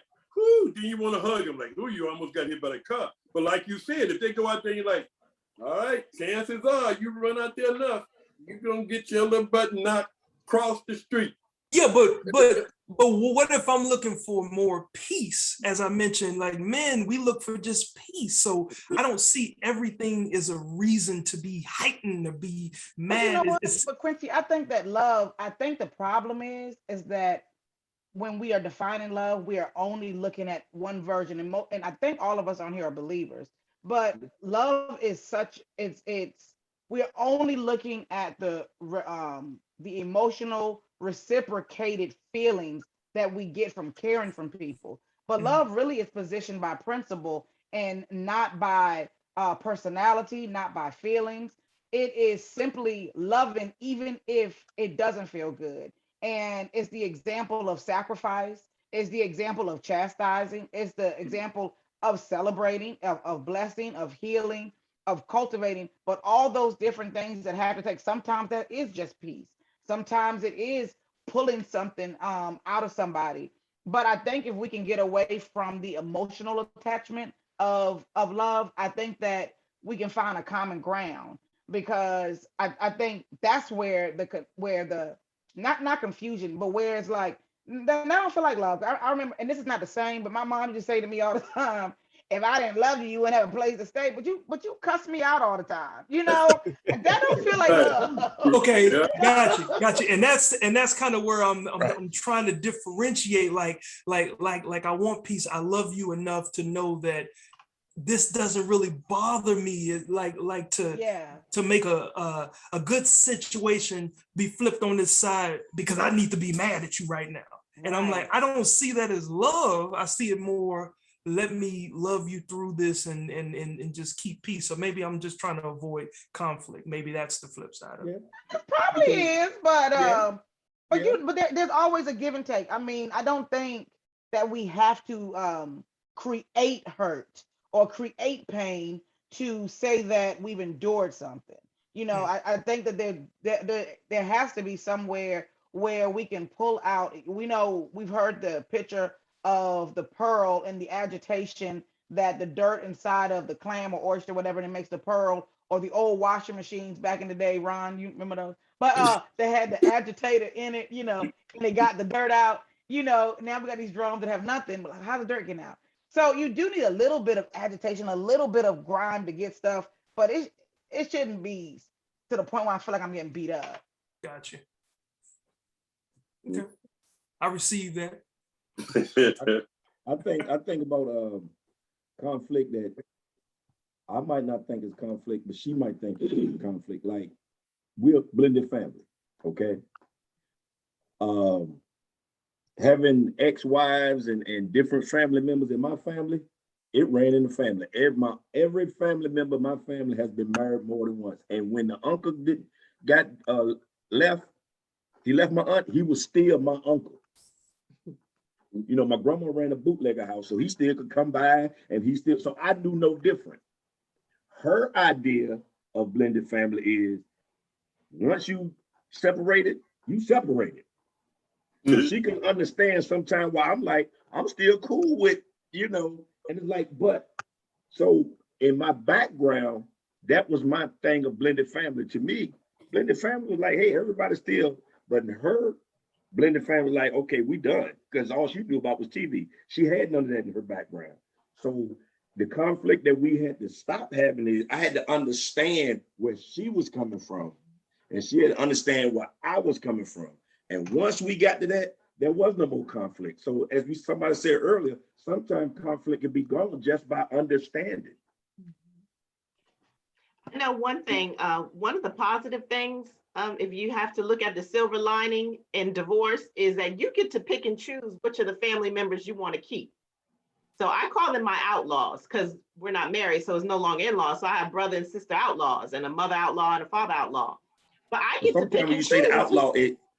Sometimes when you say the outlaw, sometimes words can make it. When you say outlaw, it kind of, yeah, it kind of like we out, you know. Yeah, but I get to pick and choose. So I'll say, oh, they'll say, oh, who is that? I'm like, oh, that's my aunt. Or I'll say, oh, that's my ex-husband's aunt. It depends on who I want you to be. But I get to pick and choose because we're no longer married. That's the one. Everybody's family for me with Christmas. I told my my ex-mother-in-law, I said, I don't have a mama no more. My mama gone. You gotta be my mama, you know, because it's Christmas. I need a gift. I don't know if anybody else gets this feeling of the very high level of pettiness that Silina embodies. I can see that, bro. That's a very high level. I can see that. Petty that she embodies. Yeah, I can see it. She holds on to a lot of stuff. Yeah. Don't co-sign him. Don't co-sign him. Woman not that loose here. Yes, sir. Don't do that. Don't co-sign him. So before we end things, I'll let each of you just go around, just share as far as your advice on enjoying your marriage. Just how do you, like, you don't have to be married to a comedian to enjoy, you know, to have fun and enjoy your marriage. But what are some of the things that block you enjoying the marriage, and some of the things that, you know, you say, I recommend this helped us. Well, I know with Pootie, watching Married at First Sight, that'll work it out, boy. That will work it out. Little Women of Atlanta. Yeah. Started it all. Oh. So, Mr. Don, I'm going to start with you this time. For me, it's very important for us to have fun in our relationship. That's for me, having fun in our relationship, you know, consistently, that's like foreplay. So what's fun? What do you call fun? For us, we, I can't well, what's foreplay? But, you know, for us, like, foreplay, like for us, it's not for us. We do a lot of role playing, especially when we go on vacation. Okay. And we go on vacation, she's Maria, yeah, Fernando. I got a wig. I got a ponytail wig. Hey. She got her wig she wear every day. That's why I was feeling Rhonda earlier when she was talking about that. I felt that thing. I mean that's what we do. We you know, do karaoke. Like, I love karaoke. My wife, she does it because I love it. And she don't sing till she get drunk. I mean, I wasn't supposed to say that. I'm sorry. But she don't get drunk. She don't get drunk. Y'all about to have a high volume conversation today. No, but the main thing is, you know, what's important. We talked about love. A lot of people, you know, everybody. I love what everybody was saying about love. But what's more important to me is that we maintain the like factor. Right. Because you got a lot of people say they're in love, but they don't like each other. Right. Mm-hmm. And so for us, it's very important that we do and say things and carry ourselves a certain way where we maintain that like factor. Because at the end of the day, before you even got to love, you had to start off with like, and like is the foundation of love. That's just my thought process on it. It's nothing deep. I'll sell that to you in the card later on. But that's just the foundation. You know, a lot of people going around saying we love, but you don't like each other. So, and I think everything is what we talked about as far as communication ties into what we're talking about as far as having fun and doing the things, you know, the other things. Because if you're not communicating, then you don't know what it takes to like each other, to do the things to make each other like each other. So, but we do a lot of things. I mean, we have fun in what we do. We make sure our most important holidays are birthdays. That's just the way it is. Christmas is that's fine, all that, but birthdays, we really celebrate birthdays. We kind of go hard for birthdays. That's just us. And then, so we don't get caught up in all the other holidays, because we do things throughout the year where those other holidays just seem like another day. We get it, we respect it, we understand it. But my thing is, you know what I mean, you know, the day she was born, that's, you know, and the day I was born, that's very important to us. So that's what we do. We do a lot of fun stuff. And, you know, if it ain't nothing but just sitting around, I mean, we'll sit here, you know, butt naked and play spades. You know what I mean?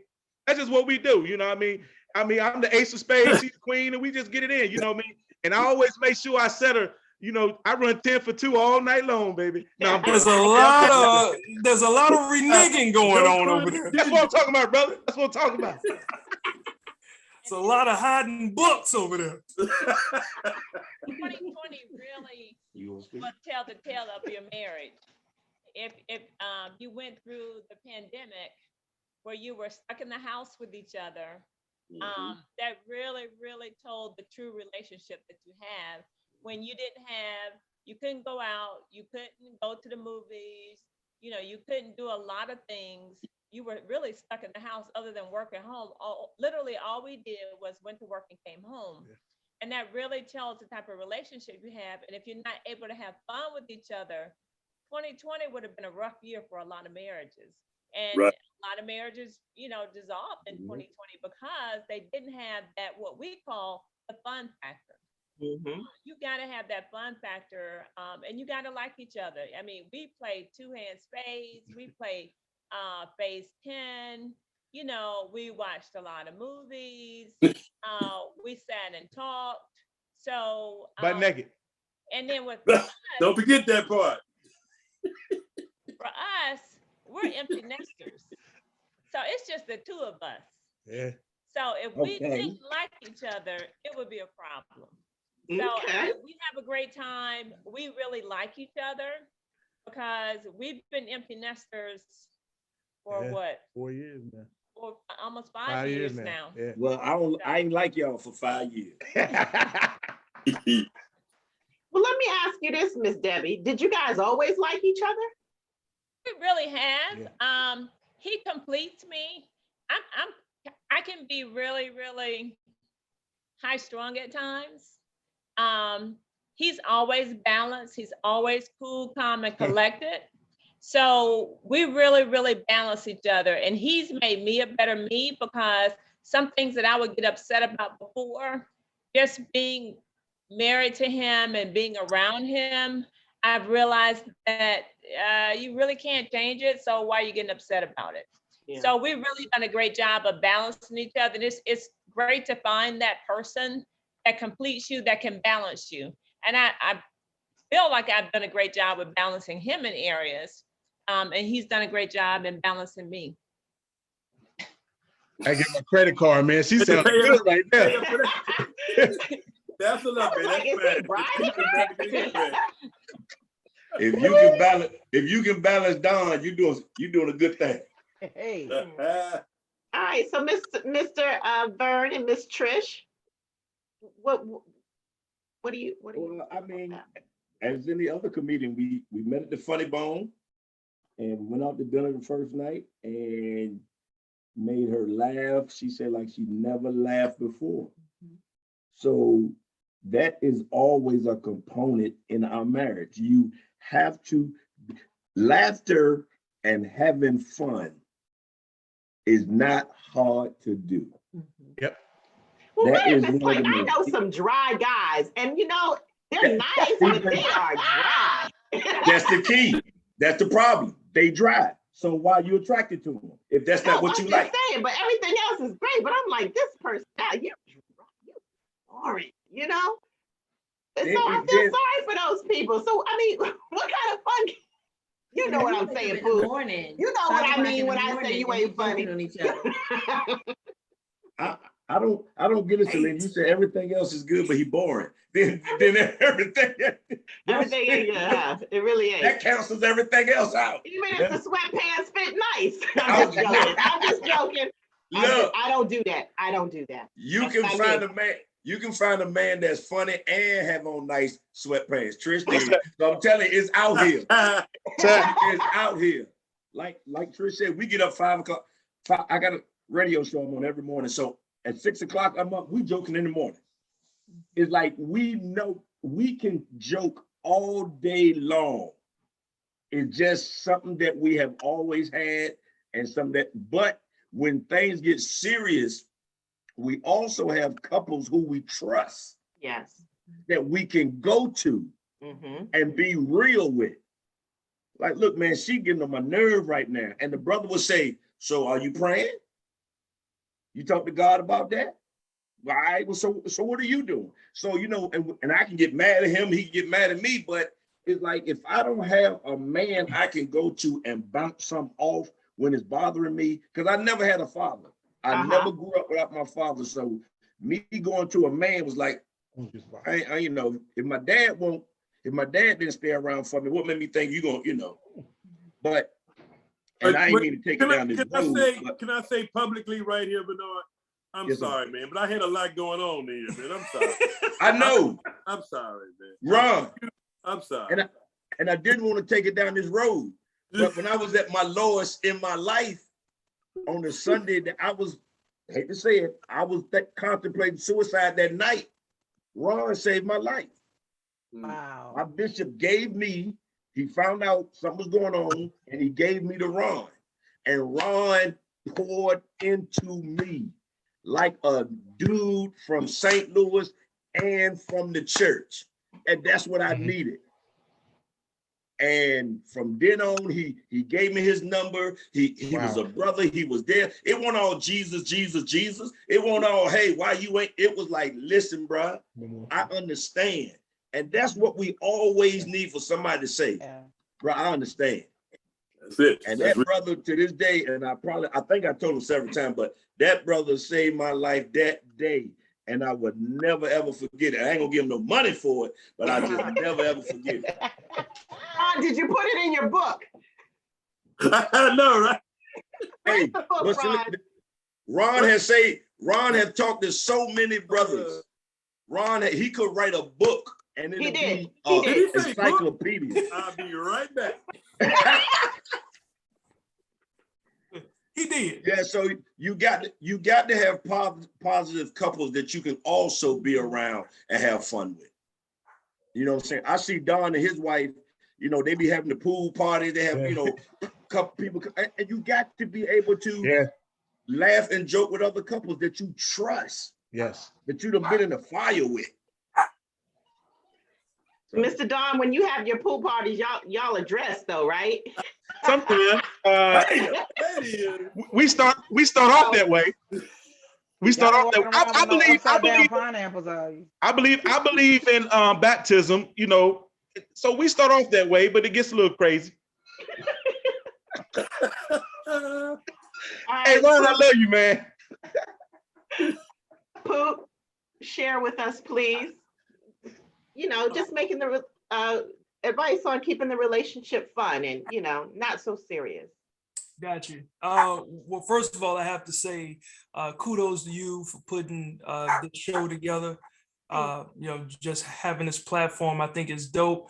And most importantly, thank you, Silina, for paying the extra money so that we wouldn't get cut off after 40 minutes. You cheap people. You caught that, right? And more than two people. And I have been on some Zooms and it's starting to get good and be like, your session has ended. Like, you couldn't pay the extra money?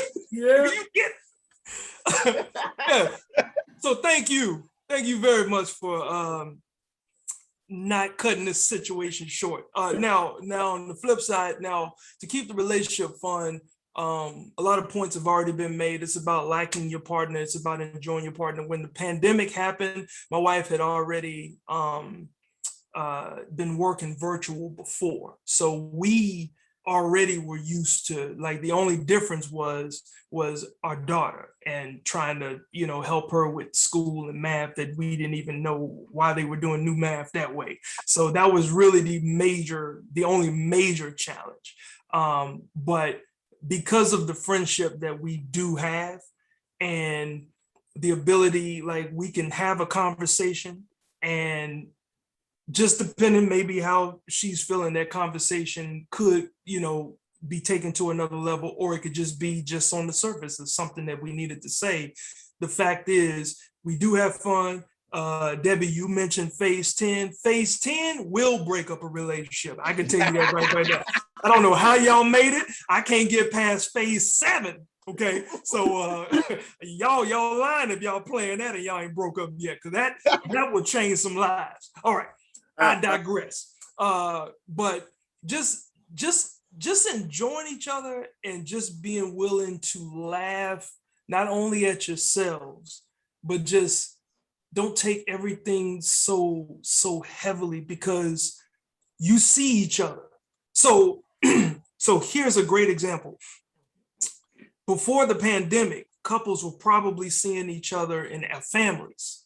We're probably seeing each other an average of maybe a good 4 or 5 hours a day, right? Because from the time you get up, you going to work 8 to 10 hours, and then you're just doing the regular rigmarole of picking up kids, and it's just the transaction of that interaction. And then you really only see each other, maybe you eat some dinner and all this stuff, and then all of a sudden you go to bed and you got to do it all again. When the pandemic hit, you were literally with your people for 24 hours. And so if you weren't built for it then, yes, that pandemic probably ripped your family apart. So we don't know when there's another time where we're forced to do this thing again. So while you have the opportunity, same way with finances, you have the opportunity, while you have enough money, get it in your head, the mentality to start saving, because you never know when that time comes where you're like, oh gosh, what do I do? It's too late. And a lot of times it's, I think the analogy is trying to change the tire while the car is rolling. It's a very difficult task. So when you come to a stop sign, check everything, make sure everything is right before the car gets to rolling. So that's just my advice.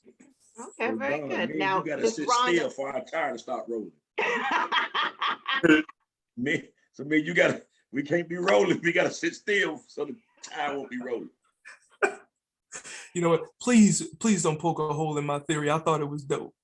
I'm gonna co-sign real that. dope.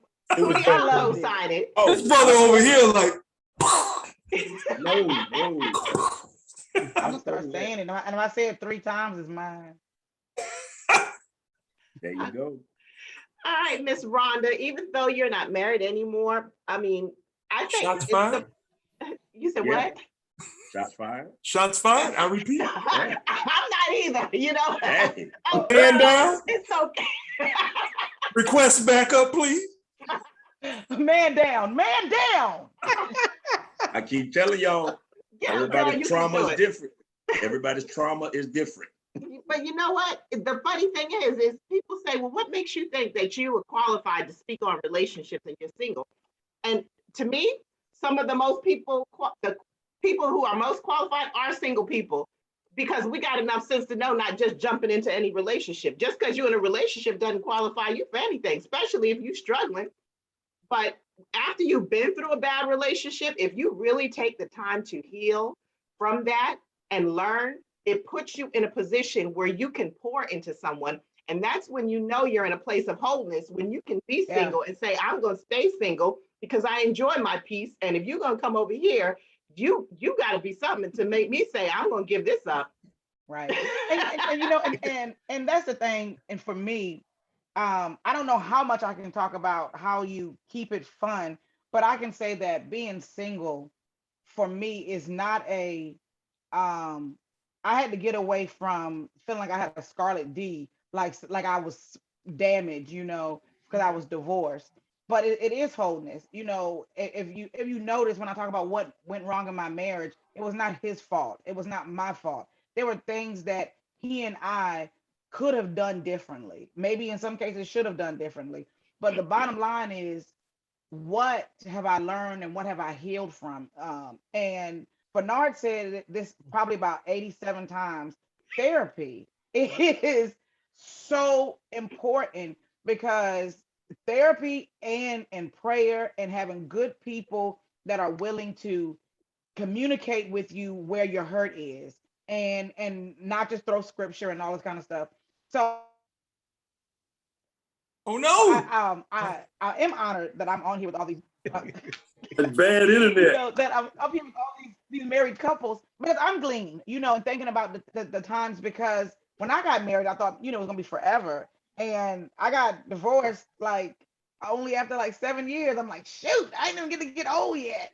But so I'm gleaning of all this stuff, because to me, what I'm taking from what everybody's saying is freedom to just be with the person that you are with, and just and what creating that space, you know, and even if it's rough, you know, Quincy said that if you had a kind of a jacked up thing that you may have got torn apart during the pandemic, but or you can use it as a great opportunity to begin to grow. Maybe we've been sitting here staring and moving fast and riding on this donut, to piggyback off of his example. We've been riding on this donut knowing goodness well you're not supposed to go past 45 miles, but we've been an hour, and we've been on this thing for 3 years, you know, and now we have been forced to work on and enjoy each other and not just be passerbyers or roommates.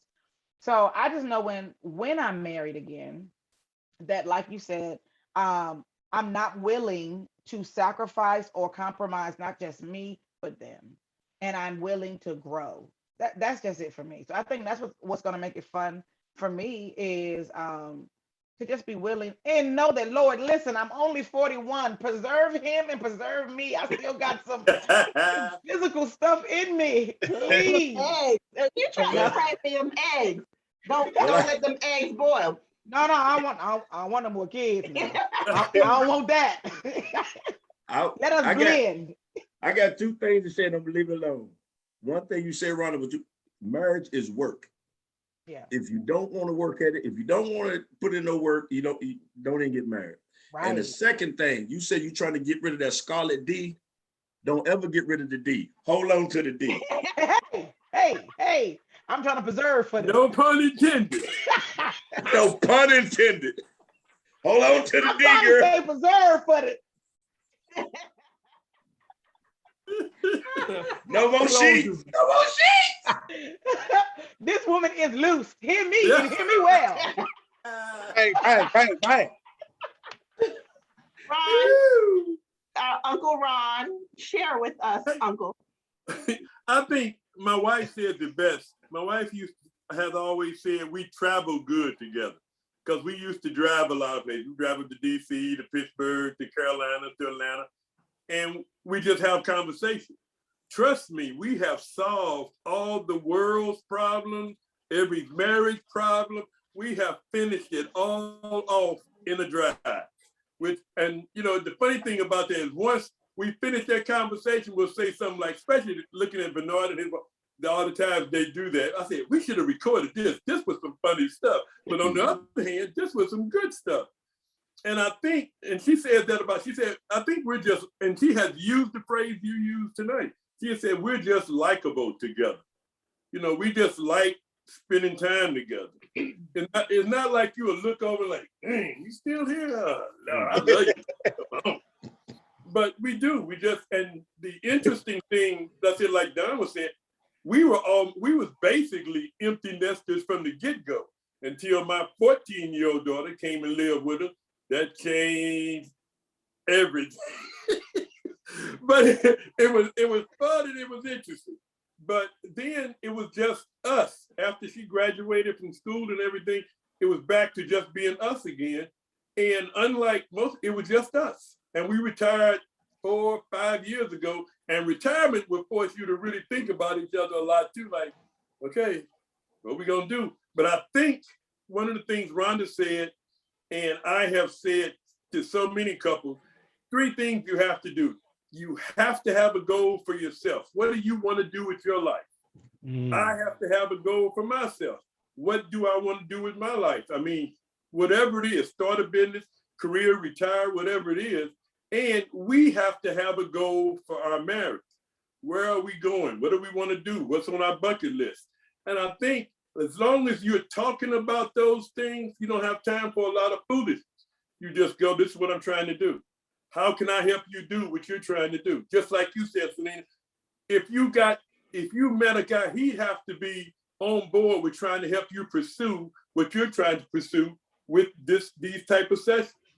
If he can't support you in that, then it's not going to work, because this is your goal, this is your passion. So if you can't support me in what I'm doing, then I've got to do this. And I think those kind of conversations just make it so easy to. Just like writing a book. Oh, did I say book? Okay, I'm just saying. If it wasn't for my wife, I probably would have never finished this book in the time span that I finished it. Now I've got two more in the cooker, and it's becoming a constant thing. Like, where are you at with that? How far have you got? Are you going to get this before that deadline? I set the deadline. She holds me to it. And, I can't ask for any more than that.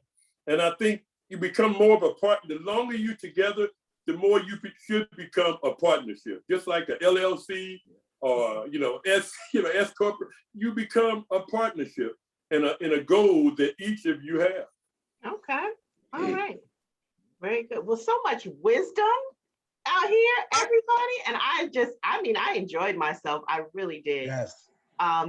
And it's funny, whenever I have these sessions, some people, this is my first time, but meeting you, but it just feels like in my spirit, I know you, It's like, oh yeah, that's my girl, Rhonda. Girl, we hung out, never, but I feel like we did, Right. I feel like we almost got locked up one night because of something we Right. did. That's how I feel. Listen, my volume conversation. I just feel I like was doing a wet t-shirt contest. That's what it was. I know, right? This t-shirt right here. Which, by the way, when I post the video, I will make sure I have everyone's information, because get the t-shirts, look at their website, look to see when they're doing their comedy shows and everything. Everyone up here, I won't put anybody up here just to put them up here. If I don't believe in you, you ain't coming. I hear you. Well, I have to say, I feel like you still missed your call. I think I told you this years ago. You should have tried to do stand-up comedy. Yeah, you're funny. You're funny. You have this. Yep, I agree. It's like a certain level of attractiveness for the craft that a lot of females don't take advantage of. Right? He's saying there's some ugly females out there who doing comedy. That's what he's saying. No. That's what makes them No. It's completely on a different end of attractiveness. Right. But like you mean like drawing people in. Yeah, like when you respond back to like a comment, like you're fluid with it, and it doesn't look it does, like there's nothing worse than a person that's trying to show you how funny they are. Mm-hmm. Like it was a guy that passed away. I don't know if you know him, Vernard, but his name is Joey Grant, and he just passed away. I think Tuesday. He was in a car accident, but he was one of those comics, good guy, sweet guy. He did drink a lot, but like he was one of those guys at times that when he would, be around other comics, he's trying to be the comedian instead of just letting it just be natural. And you don't like, and then there's a lot of people who are not comics, but they're in a room full of comics and they're trying to out comedy the other comic. Like those people are turnoffs, and you don't come across like you don't know that you're not funny. Give him 5 minutes, Quincy. Quincy, give him 5 minutes. Give him 5 minutes. Coach up and give him 5 minutes. Let's hold on. Let's hold tight on that. I wrote a little something down. It's a craft. Again, fellas, it's a I craft. wrote a little something. It's a craft, Yeah, girl, and go it's ahead, nothing Coach. like that light turning on and you don't see it and ignore it, getting taken off the stage.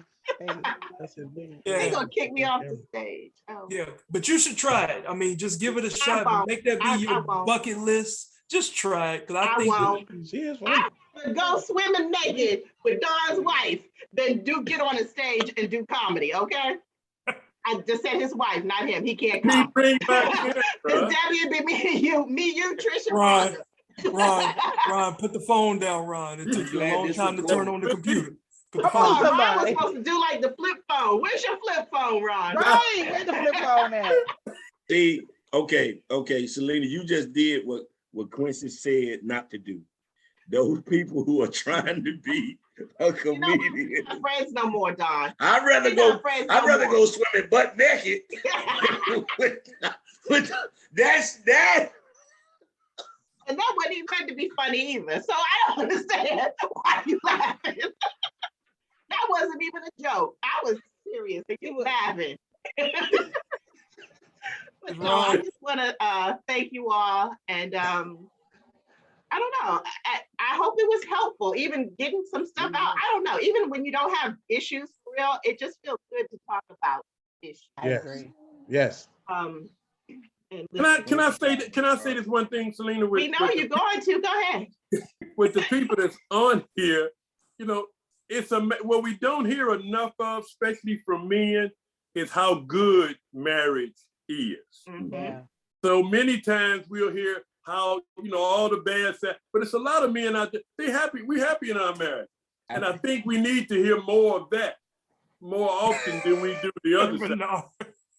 Matter of fact, somebody ought to need to put it in a book. I'm sorry, did I say book?